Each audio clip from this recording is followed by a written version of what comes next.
तो आज मैं आपको एक्सप्लेन करूंगी आयरन मैन के तीनों पार्ट्स। तो मूवी की स्टार्टिंग होती है अफगानिस्तान के बॉर्डर को दिखाते हुए। वहाँ पर यूएस आर्मी भी होती है जो कि किसी ऐसे आदमी का इंतजार कर रही होती है जो कि वेपन्स को डील करता था और उसका नाम था टॉनी। फिर कुछ ही टाइम में हम देखते हैं कि टॉनी वहाँ पर पहुँच जाता है। वहाँ पर टॉनी उस आर्मी को एक मिसाइल दिखाता है और कहता है कि ये हम लोगों ने बनाया है। ये इतना ज्यादा खतरनाक है कि ये एक मिसाइल ही पूरी कंट्री को तबाह करने के लिए काफी है। और फिर वहाँ पर उसका एक्सपेरिमेंट किया जाता है। दरअसल टोनी यहाँ पर आर्मी से कोई डील करने आया था और इस डील से वो बहुत अमीर हो सकता था। उसके बाद वो यहाँ से चला जाता है, लेकिन तभी टोनी की कार पर कोई फायरिंग करने लगता है। वहाँ पर मौजूद सारी की सारी आर्मी टोनी को बचाने की कोशिश करती है, लेकिन वो लोग उन आर्मी को फायर करके मार देते हैं। टोनी अपनी जान बचाकर गाड़ी से बाहर तो आ जाता है, लेकिन उसके पास उसी की कंपनी का बॉम्ब पड़ा होता है जिसके फट जाने से वो काफी जख्मी हो जाता है। अब हमें एक दिन पहले का टाइम दिखाया जाता है जब टोनी को बेस्ट वेपन मेकर का अवार्ड मिला था। दरअसल जो कंपनी ये चला रहा था ये इसके फादर ने अपने दोस्त के साथ मिलकर बनाई थी, लेकिन जिस जगह अवार्ड दिया जा रहा था टोनी वहाँ पर मौजूद नहीं था, तो उसका अवार्ड कोई और रिसीव कर लेता है। अब अगर टोनी वहाँ पर नहीं था तो वो कहाँ पर था?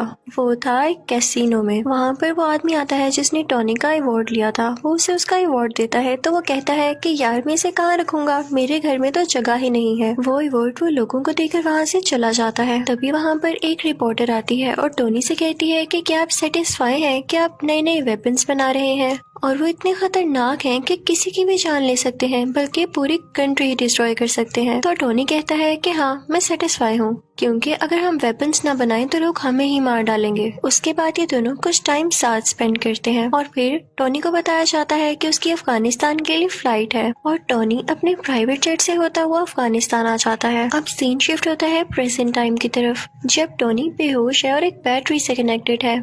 जब उसे होश आता है तो वह देख के काफी हैरान होता है कि मेरे साथ बैटरीज क्यों लगी हुई हैं।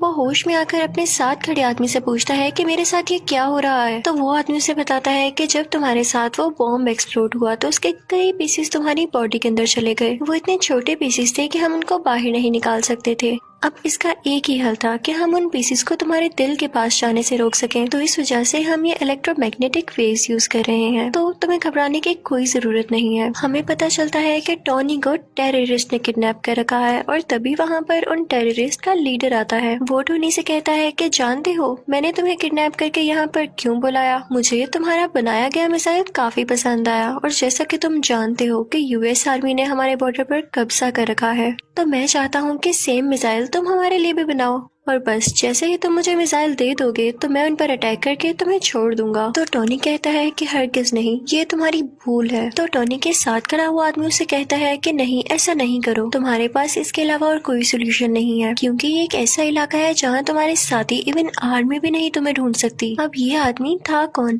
दरअसल ये आदमी भी वेपन्स बनाया करता था और इन्हें भी यही लोग लेकर आए थे यहाँ पर।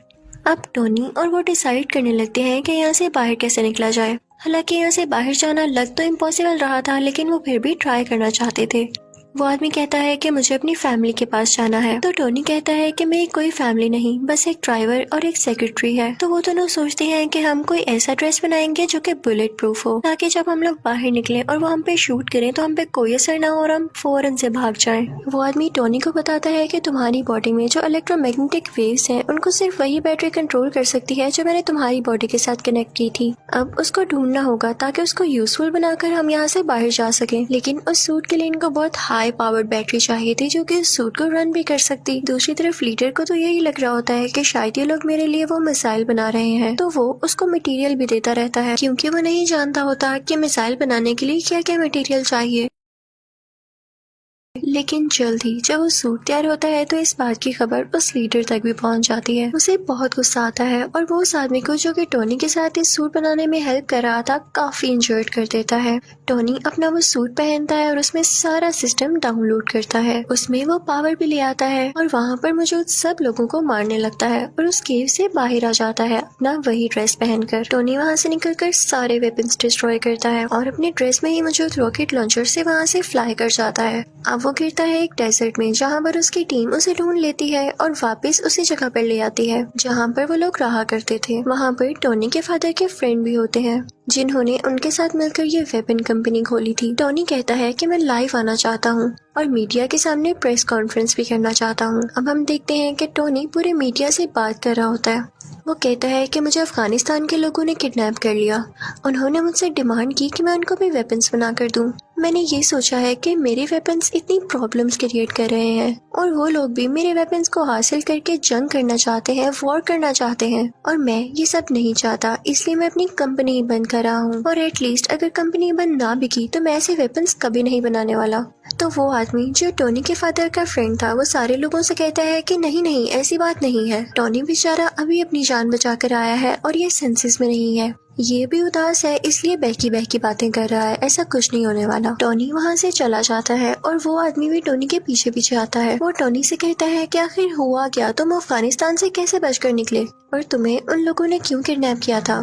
तो टोनी उसे सारी बात बता देता है और ये भी बताता है कि मैंने एक आयरन सूट बनाया था जिसकी हेल्प से मैं बाहर निकला, क्या तुम भी देखना चाहोगे। तो वो आदमी कहता है कि हाँ हाँ क्यों नहीं। तो टोनी अपनी शर्ट खोलता है और अपनी चेस्ट पर वो दिखाता है, यानी उस आयरन सूट का कुछ हिस्सा। वो आदमी ये चीज देख के कहता है कि ये तो लाजवाब है, हमें इस पर और काम करना चाहिए और पूरी दुनिया के सामने लाना चाहिए, हम इससे काफी अमीर हो सकते हैं और इससे हमें काफी प्रोग्रेस मिल सकती है। लेकिन टोनी नहीं मानता और फिर जाता है अपनी सेक्रेटरी के पास। वो उससे कहता है कि मेरी चेस्ट में जो टूल लगा हुआ है मैंने इससे ज्यादा एडवांस टूल बना लिया है, उसे प्लीज उसके साथ चेंज कर दो। तो वो लड़की टोनी से पूछती है कि ये क्या करता है। तो टोनी उसे बताता है कि मेरी बॉडी में कुछ मेटल पीसीज हैं, ये उनको मेरे दिल तक जाने से रोकता है और मेरी बॉडी में और ज्यादा पावर और एनर्जी बनाता है। दूसरी तरफ डेजर्ट में उन अफगानिस्तान के टेररिस्ट को उस सूट के कुछ पार्ट्स मिल जाते हैं जिसे वो लोग जोड़कर पता लगा लेते हैं कि असल में चीज क्या है। और उधर टोनी भी एक नए ड्रेस बनाने की कोशिश में होता है। उसने उस ड्रेस में और ज्यादा अच्छे रॉकेट लॉन्चर्स लगा रखे थे जो उसे उड़ने में मदद देने वाले थे। अब वो अपनी ड्रेस में लगे सिस्टम को ऑर्डर देता है कि मुझे और ऊपर उड़ाओ, लेकिन जब वो काफी ज्यादा ऊपर पहुंच जाता है तो उसके ड्रेस में बर्फ जमने लगती है सर्दी की वजह से और उसके सिस्टम में एरर आ जाता है और वो नीचे आकर गिरता है। जैसे ही वो नीचे आ रहा होता है तो वो अपने सिस्टम को दोबारा से ऑर्डर देता है क्योंकि अब उस पर से बर्फ मेल्ट हो रही थी और वो दोबारा से उड़ जाता है। फिर घर आकर वो उस ड्रेस में कुछ चेंजेस करता है ताकि ज्यादा ऊंचाई पर जाने में वो ड्रेस ना जमे। और टेबल पर उसकी सेक्रेटरी ने उस पुराने टूल पर कुछ लिख के उसके लिए रखा होता है जिसे देख के वो काफी खुश होता है। फिर शाम को हम देखते हैं कि टोनी एक पार्टी में जाता है जहाँ पर उसकी सेक्रेटरी भी होती है। वो दोनों साथ टाइम स्पेंड करते हैं, डांस करते हैं और काफी एंजॉय करते हैं कि तभी वहीं पर वो रिपोर्टर आ जाती है जिसने उससे कुछ क्वेश्चंस किए थे। वो कहती है कि जो मिसाइल तुमने अफगानिस्तान में दिखाया उस जैसे कई मिसाइल अब अफगानिस्तान खुद बना रहा है और मुझे नहीं लगता कि ये तुम्हारी परमिशन से हो रहा है या तुमने ऐसा कुछ करने को कहा है। टोनी एकदम बहुत गुस्से में आ जाता है और उसे लगता है कि हो ना हो ये काम उसी आदमी का है जो कि उसके फादर का दोस्त था, यानी उस कंपनी का शेयर पार्टनर। टोनी सीधा उस आदमी के पास जाता है और उससे पूछता है क्या वाकई में तुमने वो मिसाइल वहाँ पर भेजा है। तो वो कहता है कि हाँ मुझे ऐसा करना पड़ा। तो टोनी कहता है क्या तुम्हें पता भी है वहाँ पर जो टेररिस्ट है वो लोगों को कितना मार रहे हैं और तुमने उन्हीं टेररिस्ट की मदद कर दी, हमारी कंपनी ऐसे काम नहीं करती। लेकिन वो उसकी एक नहीं सुनता। फिर टोनी घर आ जाता है और खुद ही कुछ करने का ट्राई करता है। टोनी अपने ड्रेस को बहुत एडवांस बना लेता है। उसमें उसने हर तरह की टेक्नोलॉजी यूज कर दी थी जो कि फायर भी कर सकती थी और छोटे छोटे रॉकेट्स भी शूट कर सकती थी। टोनी फौरन से वो ड्रेस पहनकर अफगानिस्तान जाता है। वहाँ पर जाकर वो सब आदमियों से लड़ता है, इवन उन टेररिस्ट के लीडर से भी, और फिर अपनी ड्रेस से एक छोटा सा रॉकेट वहाँ पर छोड़ता है जिससे वो जगह डिस्ट्रॉय हो जाती है। वहाँ की एयरफोर्स को भी पता चल जाता है कि यहाँ पर कोई एक्सप्लोजन हुआ है, लेकिन वो आयरन मैन को ढूंढ ही नहीं पाते। फिर टोनी अपने उस दोस्त को कॉल करता है जो कि इसे अवार्ड देने कैसीनो आया था। वो अपने दोस्त से कहता है कि मैं ही हूँ जिसने ये सारा ब्लास्ट किया है, तो प्लीज तुम इस मैटर का ख्याल रख लेना। फिर जब उससे पूछा जाता है कि ये अटैक किसने किए तो वो कहता है कि हो सकता है कई दुश्मनों ने मिलकर ये अटैक किया हो, यानी वो ये बात टोनी पर नहीं आने देता। अब जब टोनी के फादर का दोस्त ये बात सुनता है तो उसे बड़ी हैरानी होती है कि ऐसे कोई अटैक करके गायब हो सकता है। वो फौरन से अफगानिस्तान जाता है और वहाँ के टेररिस्ट से बात करता है। तो वो टेररिस्ट कहते हैं कि हम जान चुके हैं कि काम किसका है, लेकिन हम तब तक खामोश हैं जब तक हम पूरी बात का न पता लगा लें, ये आयरन मैन ही है क्योंकि हमें डेजर्ट से उसके ड्रेस के कुछ पार्ट्स मिले हैं। वो टेररिस्ट उस आदमी से कहते हैं कि अगर तुम हम लोगों को पैसे दे दो तो मैं सूट का डिजाइन तुम्हें बता सकता हूँ। लेकिन टॉनी के फादर का दोस्त ऐसा नहीं करता, बल्कि उन लोगों को डरा धमका कर वो ड्रेस अपने साथ ले आता है। टॉनी को पता चल जाता है कि उसका पुराना ड्रेस किसी ने चुरा लिया है। वो फौरन से अपनी सेक्रेटरी के पास जाता है और उससे कहता है कि कैसे भी करके मुझे उसको रोकना होगा कि कहीं ये सारी इन्फॉर्मेशन लीक ना हो जाए और वो मेरा नाम, मेरी आइडेंटिटी यूज करके हर जगह तबाही फैलाए। अब टॉनी की सेक्रेटरी उस आदमी के ऑफिस जाती है, यानी वही आदमी जो टॉनी के फादर का दोस्त है। वो सारी इन्फॉर्मेशन उसके कंप्यूटर से कॉपी करने लगती है और साथ ही साथ उसे ये भी पता चलता है कि यही वो आदमी था जिसने टॉनी को किडनैप करवाया था उन टेररिस्ट से, क्योंकि ये नहीं चाहता था कि टॉनी का इस कंपनी में जरा सा भी शेयर हो। ये सुन के वो काफी हैरान होती है और वहाँ से जाने ही वाली होती है कि तभी वहाँ पर वही आदमी आ जाता है जिसके कंप्यूटर से वह डेटा चुरा रही थी, लेकिन उसे बातों में लगा के वहाँ से चली जाती है। अब वो आदमी भी इतना कोई इनोसेंट नहीं था, उसे पता चल जाता है कि ये लड़की मेरे कंप्यूटर से सारा डेटा चुरा गई है। जब वो लड़की सारी इन्फॉर्मेशन लेके वहाँ से निकल रही होती है तो एक आदमी आता है और कहता है कि आप टॉनी को जानती है ना, कि आप टॉनी से मेरा इंटरव्यू करा देंगी, मुझे उससे कुछ सवालात पूछने हैं, कुछ क्वेश्चनिंग करनी है। और दूसरी तरफ टॉनी के फादर के फ्रेंड को भी अजीब अजीब फील हो रहा होता है, क्योंकि वो जानता था कि टॉनी अब कितना पावरफुल है और उसे पता चल चुका है कि इस सारी गेम के पीछे मेरा ही हाथ है। उस आदमी ने कुछ साइंटिस्ट को ऑर्डर दिया होता है वही टूल बनाने के लिए जो कि टॉनी की चेस्ट में था, लेकिन हैरानी वाली बात यह है कि जो टूल ये बनवा रहा था उसका साइज काफी बड़ा था, लेकिन उसको कंप्लीट होने में भी टाइम था। तो ये जाता है टॉनी के घर काफी गुस्से में। वो टॉनी की बॉडी को डीएक्टिवेट करके उसकी चेस्ट में से वो टूल, यानी जो उसका हार्ट था, वो ले जाता है, जिसकी वजह से टॉनी बहुत डाउन फील करने लगता है और उसके बगैर वो ज्यादा देर जिंदा रहने वाला नहीं था। कि तभी टॉनी को याद आता है कि उसकी सेक्रेटरी ने उसे एक पुराना टूल भी दिया था।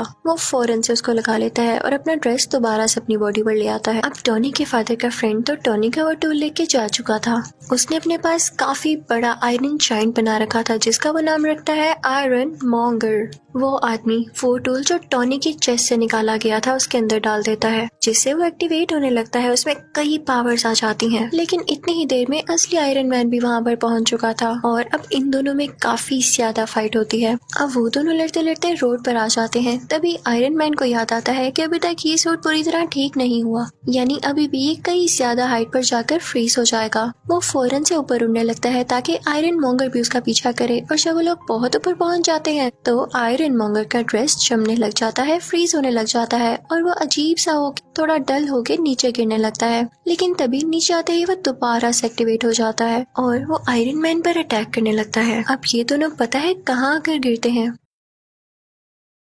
उसी लैब पर जहाँ पर ये बहुत बड़ा टूल बनाया जा रहा था। इस टूल को उसी आदमी के साइंटिस्ट बना रहे थे जो टॉनी के फादर का फ्रेंड था। अब आयरन मैन अपनी सेक्रेटरी को फौरन से कहता है कि तुम ये टूल एक्टिवेट कर दो, मैं यहाँ से फौरन से भाग जाऊंगा और इसका सारा का सारा इफेक्ट इस आयरन मॉन्गर पर हो जाएगा, क्योंकि ये नहीं जानता होगा कि टूल स्टार्ट होने वाला है। वो लड़की ऐसा ही करती है, उसमें काफी ज्यादा रेज निकलती हैं जो कि आयरन मॉन्गर के गिर्द आ जाती हैं और इन रेज की वजह से आयरन मॉन्गर मारा जाता है। अब अगले दिन हम देखते हैं कि टॉनी की प्रेस कॉन्फ्रेंस होती है और सारे उसे क्वेश्चन कर रहे होते हैं कि क्या आप ही हो आयरन मैन? तो उसके पास एक आदमी आता है और कहता है कि नहीं, आपने ये नहीं कहना, आपने ये कहना है कि उसमें आपका बॉडीगार्ड था और उन दोनों में आपस में कोई पर्सनल इश्यूज की वजह से लड़ाई हो रही थी और आपके फादर के फ्रेंड भी नेचुरल डेथ मरे। लेकिन टॉनी वो स्क्रिप्ट उठा के सब लोगों के सामने चला जाता है। तभी उसका दोस्त उसके कान में कहता है कि जो भी बात सच है वही बोलिएगा। आयरन मैन सबके सामने बोल देता है, आई एम आयरन मैन।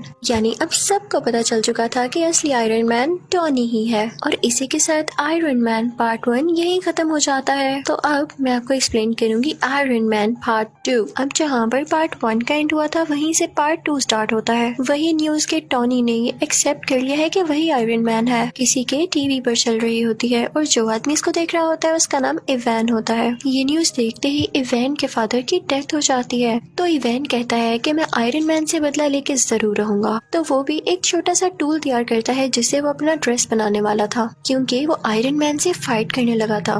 अब कई दिन बाद इवैन का ड्रेस तैयार हो जाता है और वो उसे नाम देता है व्हिपलैश। उसमें ये पावर थी कि वो किसी भी मेटल को काट सकता था। फिर हम देखते हैं कि 6 महीने गुजर जाते हैं और टोनी कुछ लोगों से स्पीच कर रहा होता है। उसने अपना वही ड्रेस पहना होता है। वो बताता है कि मेरे फादर का ये ड्रीम था कि वो एक सिटी बनाए जिसमें एडवांस बिल्डिंग्स हो और काफी अच्छी टेक्नोलॉजी हो, लेकिन वो तो अपना ये ड्रीम पूरा नहीं कर पाए। अब मैं उनका ये ड्रीम पूरा करूंगा। और वो अपना ड्रेस सबको दिखाता है कि ये ड्रेस मेरी हेल्प करेगा। टोनी ये सब बातें करके वहाँ से निकल ही रहा होता है कि तभी उसके पास कुछ लोग आते हैं। वो टोनी से कहते हैं कि आपसे कुछ लोग कुछ बातें पूछना चाहते हैं। वो सब लोग ये चाहते हैं कि आप सुबह कोर्ट में आए। वो आपके ड्रेस के बारे में आपसे कुछ इन्वेस्टिगेशन करेंगे। जब टोनी कोर्ट जाता है तो उसे पता चलता है कि वहाँ पर तो आर्मी है। कोर्ट के सेनेटर उसे कह रहे होते हैं कि सूट तो तुमने काफी अच्छा बनाया है, लेकिन इतनी ज्यादा